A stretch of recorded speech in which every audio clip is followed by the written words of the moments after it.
Everyone, welcome to my channel KP success zone. दोस्तों, आज के वीडियो में हम करने वाले हैं आधुनिक बिहार का इतिहास।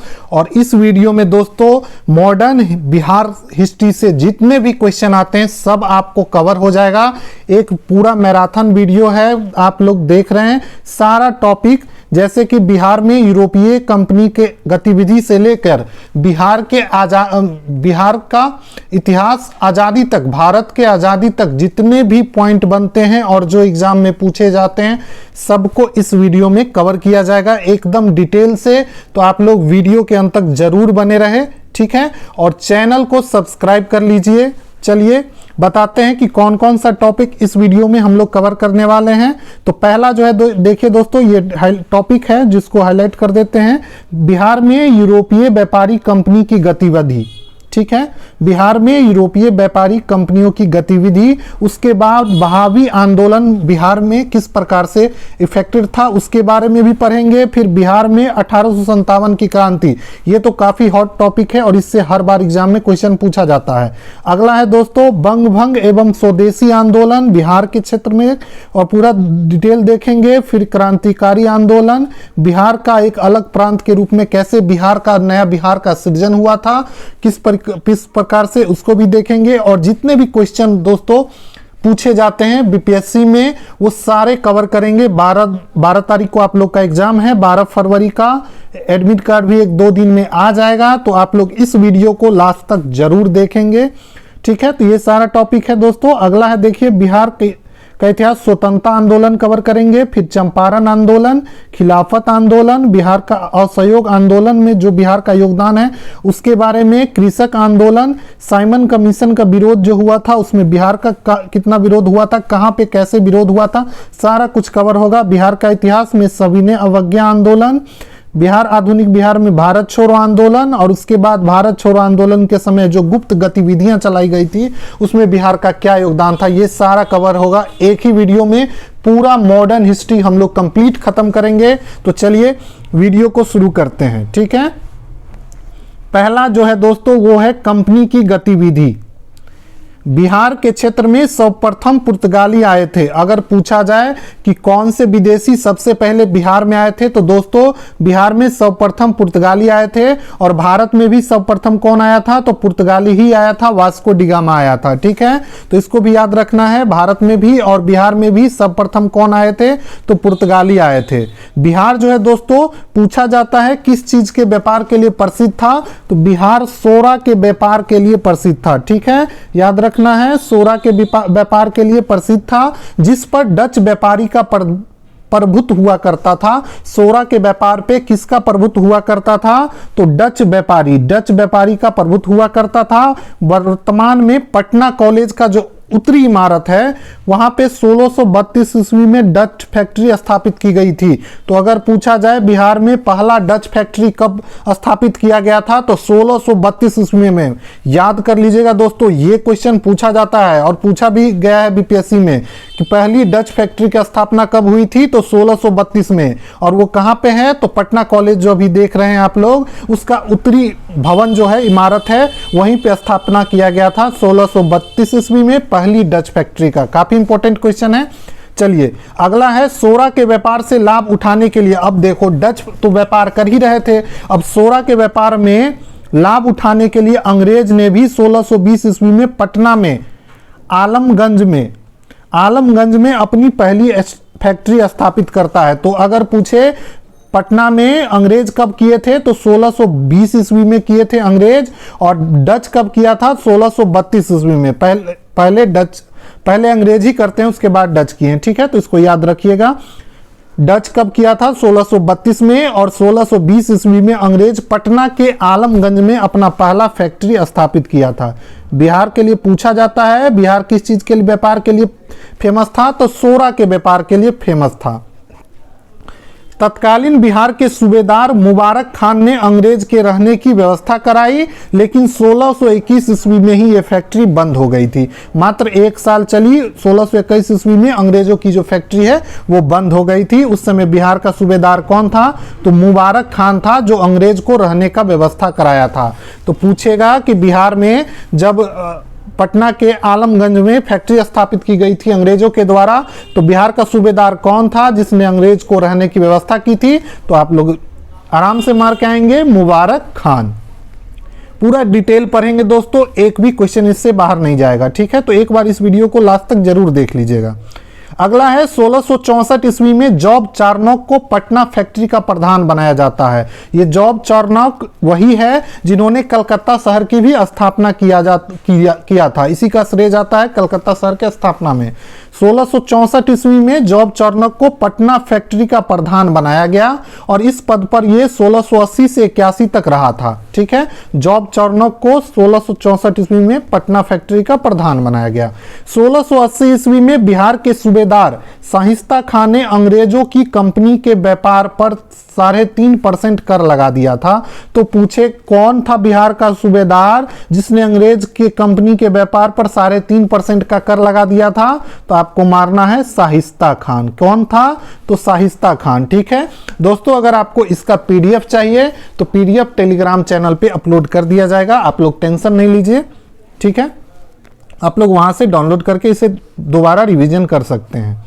आगे चलते हैं। 1707 ईस्वी में मुगल बादशाह औरंगजेब की मृत्यु हो जाती है और अंग्रेजों की व्यापारिक गतिविधि में रुकावट आ जाती है। औरंगजेब की मृत्यु होने के बाद अंग्रेज के जो भी मतलब करार था औरंगजेब के साथ वो खत्म हो जाता है। इस तरीके से अंग्रेज की व्यापारिक गतिविधि भी रुक जाती है।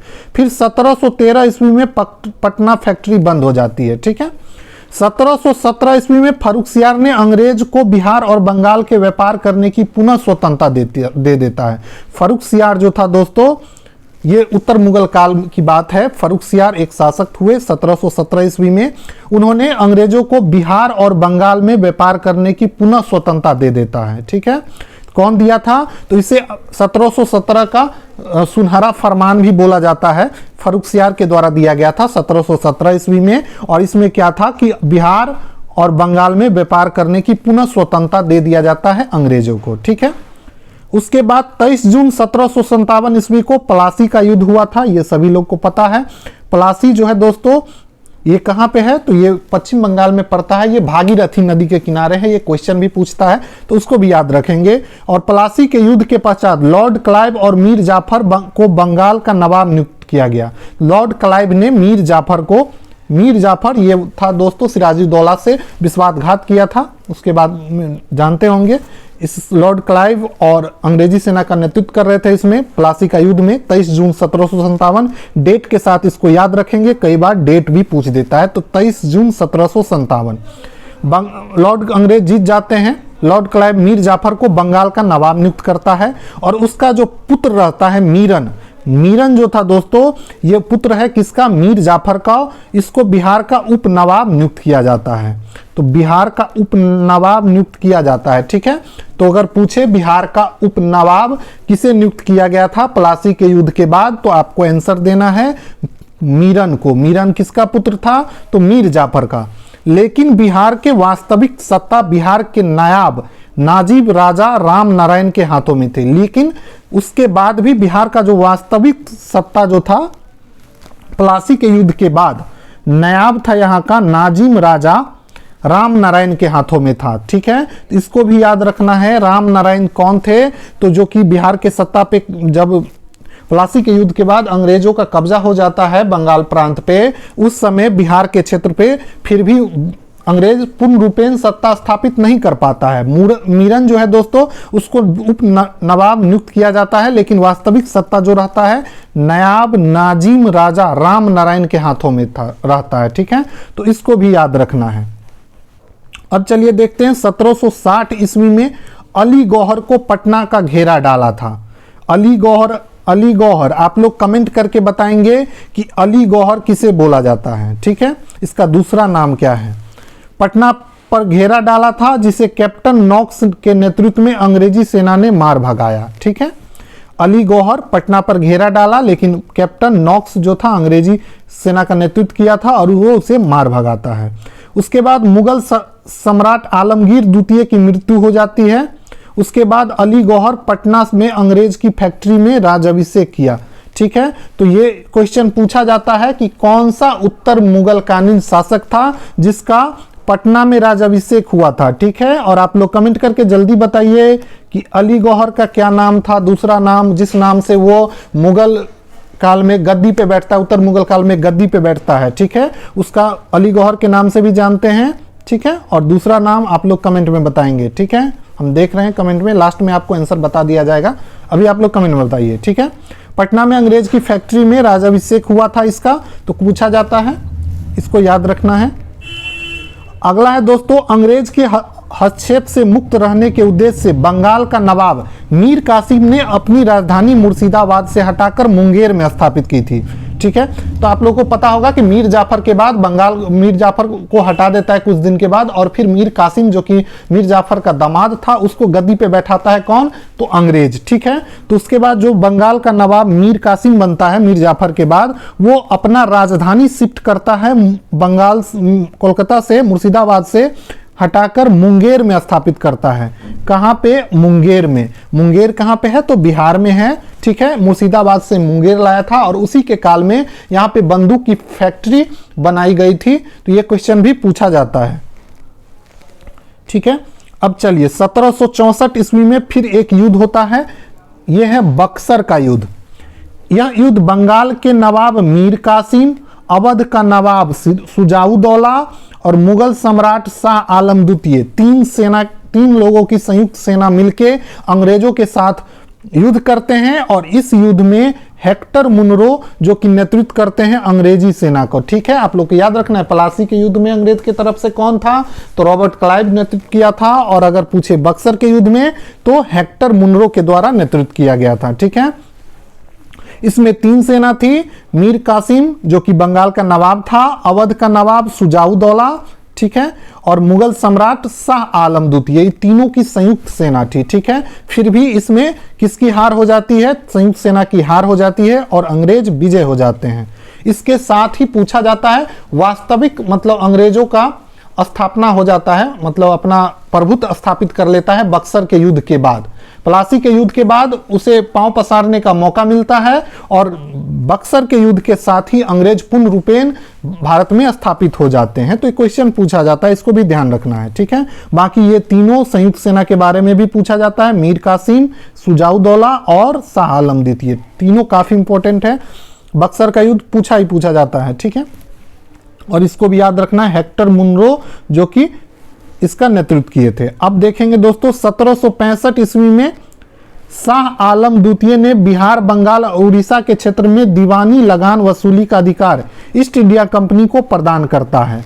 उसके बाद शाह आलम द्वितीय 64 में हार हो जाती है दोस्तों, किसकी, संयुक्त सेना की। उसके बाद शाह आलम द्वितीय बिहार, बंगाल और उड़ीसा की दीवानी पर जो वसूलने का अधिकार है वो ईस्ट इंडिया को दे दिया जाता है। इलाहाबाद में संधि होती है, ठीक है। अगला है दोस्तों, बंगाल और बिहार के क्षेत्र में द्वैध शासन 1765 में लागू हुआ था। यह क्वेश्चन पूछा जाता है, द्वैध शासन कब लागू हुआ था, तो 1765 ईस्वी में रॉबर्ट क्लाइव के द्वारा, ठीक है, बंगाल और बिहार क्षेत्र में, ठीक है। तो इसको भी याद रखना है।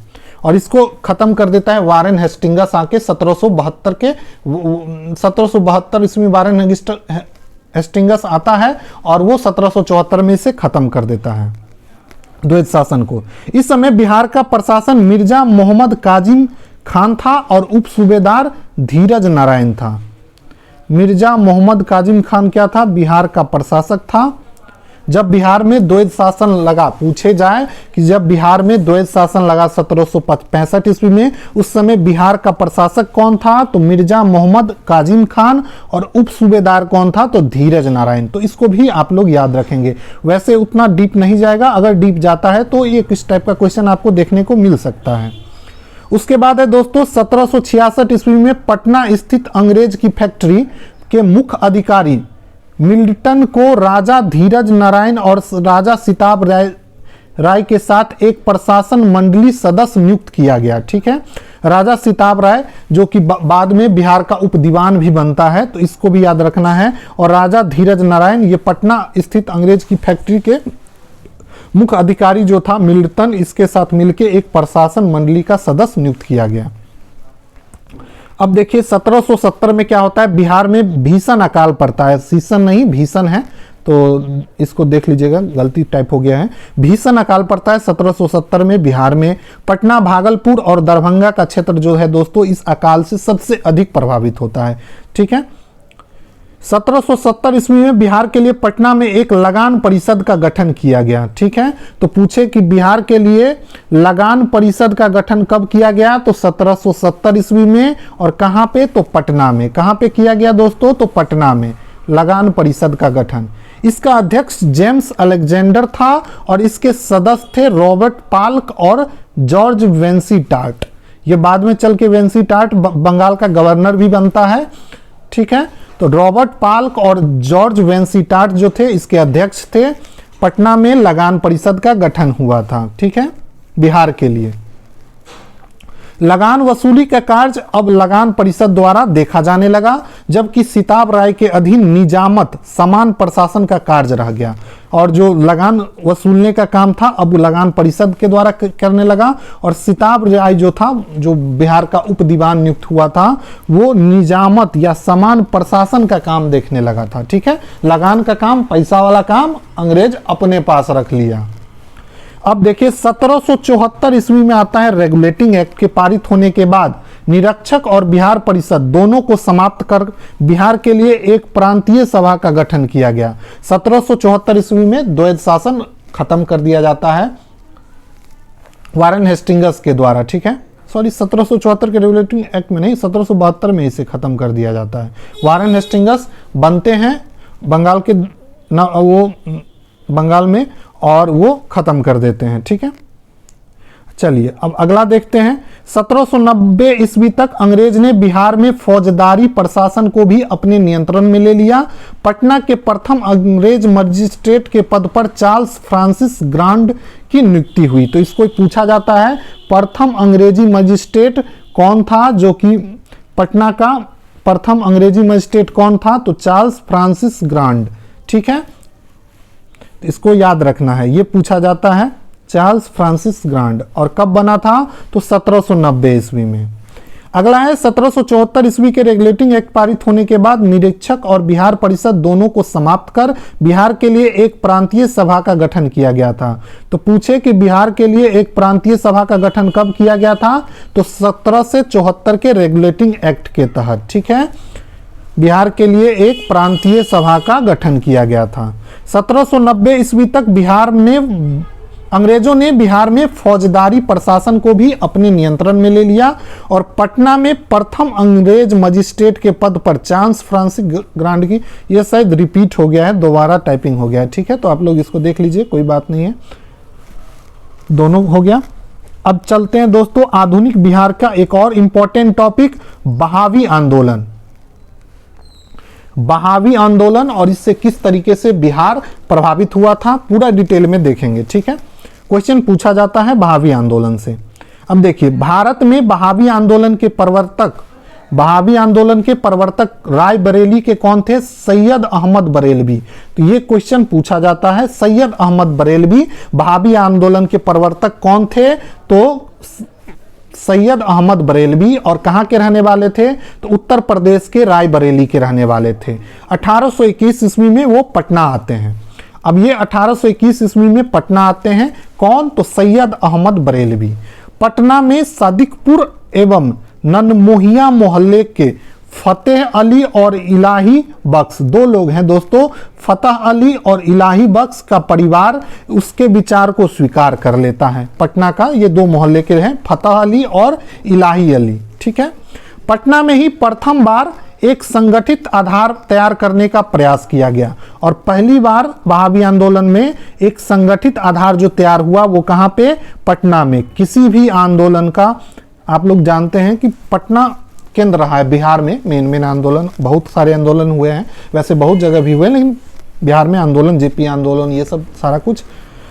मोहम्मद हुसैन को खलीफा नियुक्त किया गया। ठीक है, उसके बाद मोहम्मद हुसैन को दोस्तों खलीफा नियुक्त किया जाता है। तो पूछा जाए कि वहाबी आंदोलन में किसे खलीफा नियुक्त किया गया था, तो मोहम्मद हुसैन को खलीफा नियुक्त किया गया। ठीक है, इस प्रकार वहाबी आंदोलन के लिए पटना सदैव एक महत्वपूर्ण केंद्र रहा। तो क्वेश्चन पूछता है वहाबी आंदोलन का प्रमुख केंद्र कौन था, तो वहाबी आंदोलन का जो प्रमुख केंद्र था दोस्तों वो पटना था, ठीक है, महत्वपूर्ण केंद्र था, ठीक है, इसको भी याद रखना है। बिहार में वहाबी आंदोलन का दमन 1863 ईस्वी में किया गया। वहाबी आंदोलन का दमन कब किया गया बिहार में? तो 1863 ईस्वी में। इसे अम्ब्रेला अभियान के पश्चात हुआ। तो ये क्वेश्चन बार बार पूछा जाता है, इंपॉर्टेंट है कि अम्ब्रेला अभियान पूछा जाए किस अभियान के तहत वहाबी आंदोलन का दमन किया गया था। तो अम्ब्रेला अभियान के तहत कब किया गया था? तो 1863 ईस्वी में। फिर 1865 में पटना में वहाबियों पर राजद्रोह के मुकदमे चलाए, ठीक है, और इस पे जितना भी वहाबी आंदोलन के नेता थे सब पे राजद्रोह का वो चलाया गया मुकदमा। आगे दोस्तों, बिहार से अहमदुल्ला, अब्दुल रहीम आदि को आजीवन कारावास की सजा देकर काला पानी दिया गया। तो ये दो लोग थे जिसे काला पानी दिया गया था, अहमदुल्ला और अब्दुल रहीम, ठीक है। और काला पानी का सजा जो होता था कहाँ पे? तो अंडमान द्वीप समूह में, अंडमान जेल में, जिसको आप लोग जानते हैं, बीडी सावरकर जी को भी वहीं पे कैद रखा गया था, उसको अभी उन्हीं के नाम पे उनका नाम रखा गया है, ठीक है। वहाबी आंदोलन का बिहार में प्रमुख नेता मौलवी विलायत अली थे। इस क्वेश्चन को भी आप लोग हाईलाइट कर लीजिए, मौलवी विलायत अली। इस क्वेश्चन पूछा जाता है कि वहाबी आंदोलन में बिहार का प्रमुख नेता कौन था? तो मौलवी विलायत अली। मौलवी विलायत अली जो है दोस्तों, ये कौन थे? तो वहाबी आंदोलन के बिहार में प्रमुख नेता थे। इस आंदोलन के अंतर्गत सैयद अहमद बरेलवी द्वारा पटना में 4 खलीफा नियुक्त किया गया था। सैयद अहमद बरेलवी अगर भारत स्तर पे पूछे तो बरेलवी इसके महत्वपूर्ण नेता थे, और बिहार में पहुंचे तो मौलवी विलायत अली। और पटना में सैयद अहमद बरेलवी ने 4 खलीफा नियुक्त किया था। कौन कौन थे वो 4 खलीफा? तो इसको याद रखिए, एक विलायत अली, इनायत अली और शाह मोहम्मद हुसैन और फरहात हुसैन, ठीक है। विलायत अली और इनायत अली 2 भाई थे, और शाह मोहम्मद हुसैन और फरहात हुसैन, ठीक है। पूरा डीप में आप लोग को पढ़ा रहे हैं, एक भी क्वेश्चन इससे बाहर नहीं जाता है, इसको अगर 2 बार आप देख लेते हैं, ठीक है। अब देखेंगे बिहार में 1857 की क्रांति, काफी इंपॉर्टेंट टॉपिक, बार बार एग्जाम में पूछा जाता है यहां से क्वेश्चन, ठीक है। सबसे पहले देखिए संथाल विद्रोह। संथाल विद्रोह जो हुआ था दोस्तों छोटा नागपुर का पठारी क्षेत्र में, जो झारखंड का क्षेत्र है वहीं पे हुआ था। इसके 2 प्रमुख नेता है जिसके बारे में पूछा जाता है, चांद और भैरव। ये भागलपुर के समीप युद्ध में शहीद हो गए थे, ठीक है। इसके साथ ही दोस्तों 1857 क्रांति के एक तत्कालीन कारण है बिहार में भड़कने के लिए, ठीक है। 1857 के स्वतंत्रता संग्राम का प्रारंभ पटना सिटी में गुरहाट मोहल्ले के एक पुस्तक विक्रेता पीर अली के नेतृत्व में 3 जुलाई 1857 को हुआ था। तो पटना में 1857 के स्वतंत्रता संग्राम का प्रारंभ पटना में किसके द्वारा? तो पीर अली के द्वारा। क्वेश्चन पीर अली से पूछा जाता है, एकदम वीवीआई है। पीर अली जो थे दोस्तों एक पुस्तक विक्रेता थे, मतलब पुस्तक का उनका दुकान था, और उन्हीं के नेतृत्व में हुआ था 3 जुलाई 1857 को। याद रखिए, इस डेट को भी पूछा जा सकता है कि पटना में कब स्टार्ट हुआ था 1857 की क्रांति। तो 3 जुलाई 1857 ईस्वी को। इस विद्रोह में बिहार में अफीम व्यापार का एजेंट लाइन अपने सैनिक सहित मारा गया था। इसमें दोस्तों इस विद्रोह में क्या होता है, बिहार में अफीम व्यापार का जो एजेंट था लॉयल, वो अपने सैनिक सहित मारा गया था। तो पूछे कि 1857 ईस्वी की जो क्रांति हुई थी पटना में, उसमें कौन अंग्रेज मारा गया था? तो लॉयल जो थे वो मारे गए थे, ठीक है। कमिश्नर टेलर ने पटना सिटी के विद्रोह का बलपूर्वक दमन किया था। यह क्वेश्चन भी पूछा जाता है। तो किसने? तो जेम्स टेलर जो थे वो दोस्तों टेलर ने दमन किया था पटना में विद्रोह का। पटना सिटी का विद्रोह का बलपूर्वक दमन कौन किया था? तो टेलर ने। पीर अली के घर को पूर्णतः नष्ट कर दिया जाता है और 17 व्यक्ति को फांसी की सजा सुना दी जाती है। जहां खाजे कला थाना के दरोगा को स्थिति की पूर्व सूचना नहीं देने के आरोप में स्थानांतरित कर दिया जाता है। ये इतना इंपॉर्टेंट नहीं है, बस याद रखिए कि पीर अली इसका नेतृत्व कर रहे थे, ठीक है। और ये पटना में कब आरंभ हुई थी? तो 3 जुलाई 1857 को। और किसकी मृत्यु हो गई थी? कौन अंग्रेज थे? तो एजेंट लॉयल जो थे अंग्रेज थे, जो कि अपने सेना सहित मारे गए थे बिहार में। उसके बाद पटना में कौन दमन किया था? तो टेलर ने। बिहार में आगे जगदीशपुर के बारे में भी पढ़ेंगे, काफी इंपॉर्टेंट है, वहां से तो पूछा ही जाता है। अब देखिए उसके बाद 25 जुलाई 1857 मुजफ्फरपुर के कुछ अधिकारी की असंतुष्ट सैनिकों ने हत्या कर दी। अब यहां पे कुछ अंग्रेज सैनिक थे जो कि अंग्रेज अधिकारी को ही हत्या कर देते हैं मुजफ्फरपुर में। इस दिन दानापुर में 3 रेजिमेंट, दानापुर में, और इसी दिन दोस्तों दानापुर में 3 रेजिमेंट 7वीं 8वीं और 40वीं का सैनिक विद्रोह हुआ। और दानापुर में भी इसी दिन क्या होता है, सैनिक विद्रोह होता है। 3 बटालियन है, 3 रेजिमेंट है, 7वीं 8वीं और 40वीं सैनिक विद्रोह हुआ। रेजिमेंट जगदीशपुर के, ये रेजिमेंट जगदीशपुर के जमींदार कुंवर सिंह से मिल गई तथा इसके सहयोग से कुंवर सिंह ने आरा नगर की कचहरी और राजकोष का अधिकार कर लिया। अब देखिए यहीं से दोस्तों कुंवर सिंह, वीर कुंवर सिंह जी का आंदोलन स्टार्ट होता है। उन्होंने इन्हीं सैनिकों के साथ मिलकर आंदोलन स्टार्ट करते हैं। और जगदीशपुर जो कि आरा में एक जगह है, क्वेश्चन पूछा जाता है। और जगदीशपुर जो है दोस्तों, आरा जो है वो किस भोजपुर डिस्ट्रिक्ट के अंतर्गत आता है, इसको भी आप लोग ध्यान रखेंगे। कुंवर सिंह ने आरा नगर की कचहरी और राजकोष को अपना अधिकार कर लिया। आरा को मुक्त कराने के उद्देश्य से दानापुर से आया कैप्टन डनवर संघर्ष में मारा गया। आप देखिए यहाँ पे भी एक अंग्रेज कैप्टन था डनवर, जो कि संघर्ष में मारा जाता है। इसका भी नाम याद रख सकते हैं। 2 अगस्त 1857 ईस्वी को कुंवर सिंह और मेजर आयर की सेना के बीच बीबीगंज के निकट भयंकर संघर्ष हुआ। कहां पे, तो बीबीगंज के निकट। कौन थे, तो अंग्रेज सेनापति कौन थे, तो मेजर आयर और कुंवर सिंह, इन दोनों के बीच संघर्ष हुआ, भयंकर संघर्ष हुआ, जिसमें कुंवर सिंह के नेतृत्व में विद्रोहियों को आरा छोड़ना पड़ा। उसके बाद क्या होता है, कुंवर सिंह को नेतृत्व में विद्रोही जितने भी थे उन लोगों को आरा छोड़ना पड़ता है। कुंवर सिंह भी आरा छोड़ देते हैं। उसके बाद दिसंबर 1857 में कुंवर सिंह ने रीवा में नाना साहेब के साथ मिलकर अंग्रेजों से युद्ध किया। उसके बाद कुंवर सिंह बिहार से चले जाते हैं कहाँ, रीवा मध्य प्रदेश में एक जगह है दोस्तों, और वहां पे नाना साहेब के साथ मिलकर अंग्रेजों से युद्ध किए थे। तो इसको याद रखना है। अगर पूछे कि कुंवर सिंह, वीर कुंवर सिंह जो रीवा में किसके साथ मिलके अंग्रेजों से युद्ध किए थे, तो दोस्तों नाना साहेब के साथ मिलके, ठीक है। इसके बाद उन्होंने आजमगढ़ में अंग्रेज को पराजित किया। उसके बाद फिर आजमगढ़ उत्तर प्रदेश में भी अंग्रेजों को उन्होंने पराजित किया था। किसने, तो वीर कुंवर सिंह ने, ठीक है। कहां पे, तो रीवा मध्य प्रदेश में, फिर यूपी में कहां पे, तो आजमगढ़ में। बलिया के समीप अंग्रेजों के साथ युद्ध में विजयी होने के बाद जगदीशपुर की ओर लौटने के प्रयास में कुंवर सिंह 23 अप्रैल 1858 को कैप्टन ली ग्रांट के नेतृत्व वाली ब्रिटिश सेना को बुरी तरह पराजित कर देता है। उसके बाद वो जब वो वापस आ रहे थे मध्य प्रदेश से, तो आजमगढ़ में तो अंग्रेजों को हराए ही। उसके बाद दोस्तों ये बलिया उत्तर प्रदेश में भी युद्ध किए अंग्रेजों के साथ, जगदीशपुर की ओर लौट रहे थे। और इसमें कुंवर सिंह ने 23 अप्रैल 1858 को कैप्टन ली ग्रांट के नेतृत्व वाली जो ब्रिटिश सेना थे उसे बुरी तरह पराजित किया। लेकिन कुंवर सिंह इस युद्ध में घायल हो जाते हैं।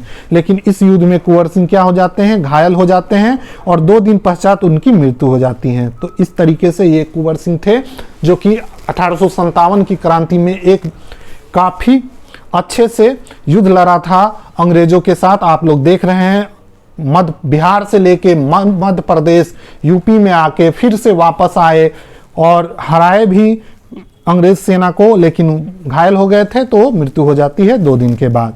तो कुंवर सिंह के बारे में दोस्तों बीपीएससी भर भर के क्वेश्चन पूछती है, मतलब भर भर के नहीं, मतलब हर एग्जाम में बीपीएससी एक क्वेश्चन जरूर पूछती है। वीर कुंवर सिंह का आपका सारा चीज क्लियर होना चाहिए। अगला है दोस्तों कुंवर सिंह के बाद संघर्ष का क्रम उसके भाई अमर सिंह। कुंवर सिंह की मृत्यु के बाद उसके भाई हैं अमर सिंह, जिसने इस आंदोलन को आगे बढ़ाया। शाहाबाद क्षेत्र में उनका नियंत्रण बना रहा। नवंबर 1858 तक इस क्षेत्र पर अंग्रेजों का अधिकार पुनः स्थापित नहीं हो सका। कहां पे, शाहाबाद क्षेत्र में। तो पूछे किस क्षेत्र में आंदोलन कर रहे थे अमर सिंह, तो शाहाबाद क्षेत्र में। क्वेश्चन इस तरीके से भी पूछ सकता है कि कुंवर सिंह की मृत्यु के बाद नेतृत्व कौन संभालता है, आरा से, जगदीशपुर से, तो ये उसके भाई थे अमर सिंह, ठीक है।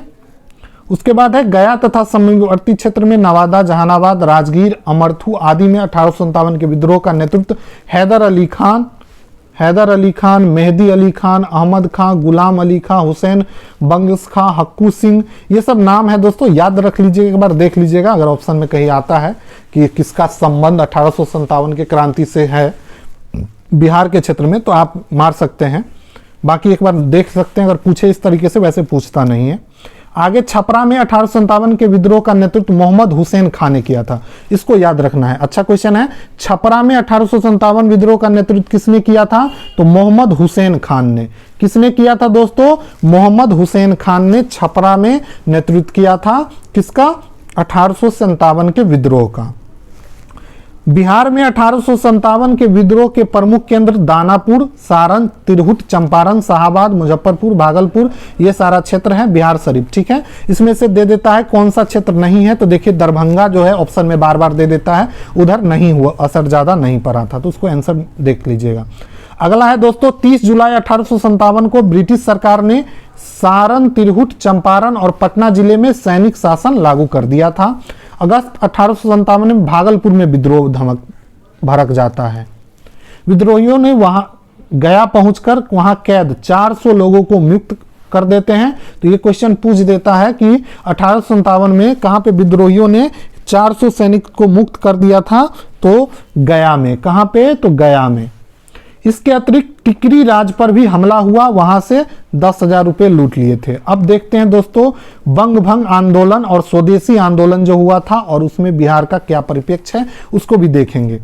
बिहार में बंग भंग आंदोलन के दौरान 16 अक्टूबर 1905 को सतीश चंद्र चक्रवर्ती की प्रेरणा से राखी बंधन दिवस मनाया गया। ये काफी इंपॉर्टेंट है, पूछे कि किस आंदोलन के दौरान बिहार में रक्षा बंधन दिवस मनाया गया था? तो बंग भंग आंदोलन या स्वदेशी आंदोलन के दौरान। कब मनाया गया था? डेट याद रखिएगा, 16 अक्टूबर 1950 को।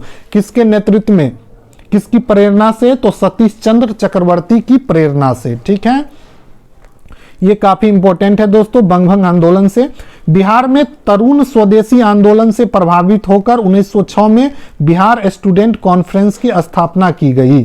तो तरुण स्वदेशी आंदोलन इसी को बोला जाता है और 1906 में बिहार स्टूडेंट कॉन्फ्रेंस की स्थापना की गई थी। कब किया गया था? पूछे बिहार स्टूडेंट कॉन्फ्रेंस की स्थापना कब हुआ था? तो 1906 ईस्वी में। और इस समय क्या, कौन सा आंदोलन चल रहा था? तो बंग भंग आंदोलन या स्वदेशी आंदोलन चल रहा था।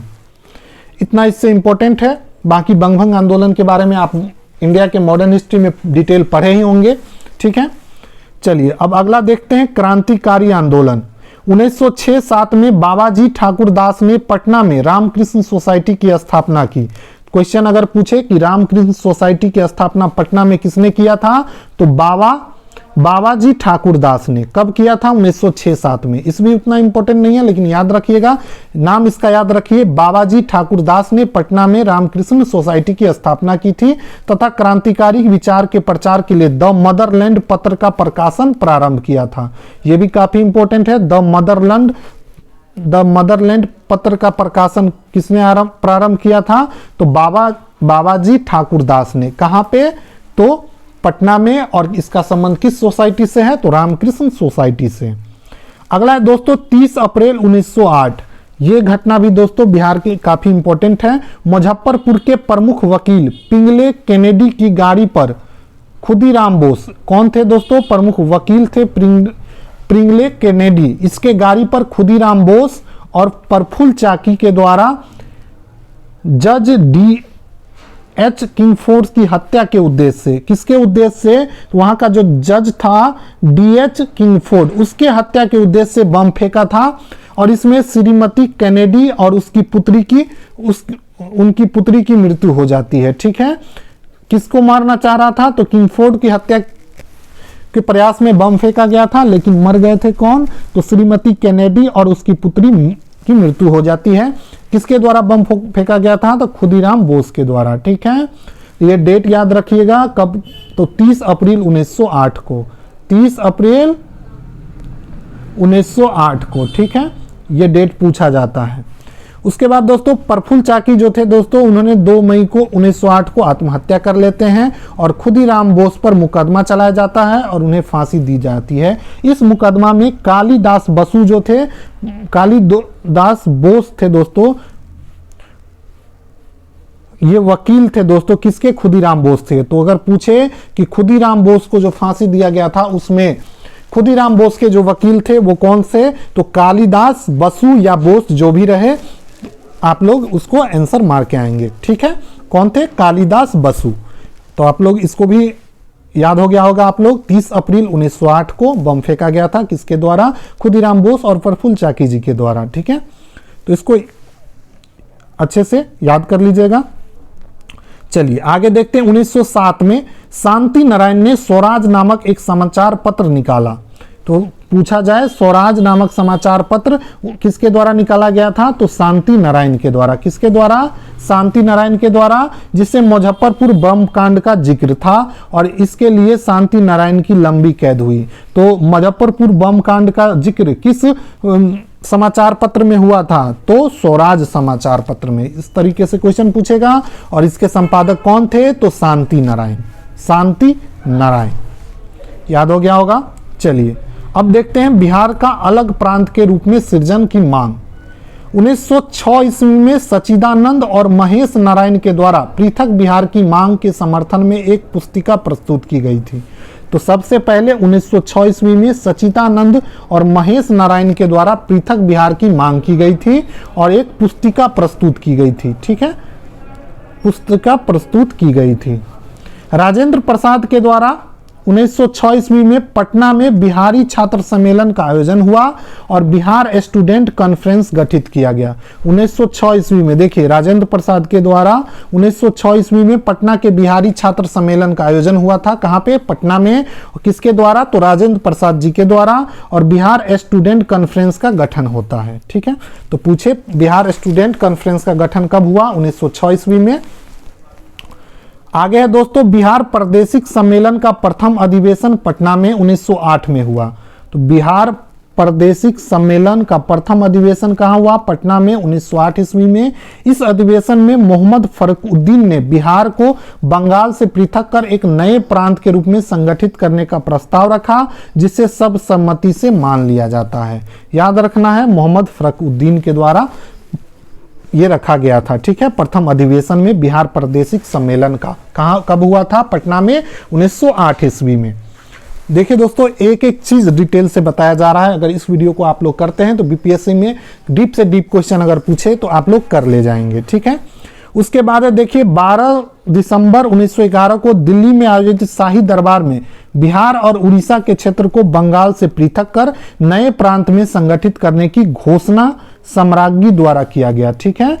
जो अंग्रेज थे उनके द्वारा, जो महारानी थी उनके द्वारा घोषणा किया गया। तो पूछे कि बिहार को अलग राज्य के रूप में घोषणा कब हुआ था? तो 12 दिसंबर 1911 को। घोषणा कब हुआ था? 1911 में। याद रखना है, 12 दिसंबर 1911 को घोषणा हुआ था, जिसमें बिहार और उड़ीसा एक साथ एक अलग राज्य बनाने की मांग की हुई थी। उस समय बिहार और उड़ीसा एक साथ थे, ठीक है।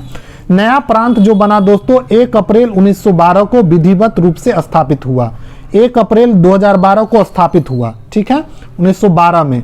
तो पूछे अगर कि घोषणा कब हुआ? तो 12 दिसंबर 1911 में। वैसे इसमें याद रखिए, जिसमें बिहार और उड़ीसा दोनों थे। उसके बाद स्थापित कब हुआ? 1912 में। कब? 1 अप्रैल को।